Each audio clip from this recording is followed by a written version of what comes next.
City Councilors went back to the grindstone this evening during a workshop on ARPA funding. The meeting began with updates on previously discussed items, among them a $500,000 request from the Bangor School Department. The money would fund the creation of health clinic spaces in the city's 2 middle schools. Councilors unanimously supported fully funding that request, with a caveat that a dental health component at the clinics be explored.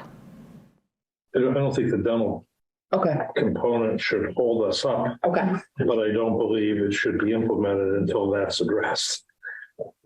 So if I think we should ask those questions and ask what the scope of the services are, because if we do not consider that adequately, we will not be taking a contemporary approach to school health.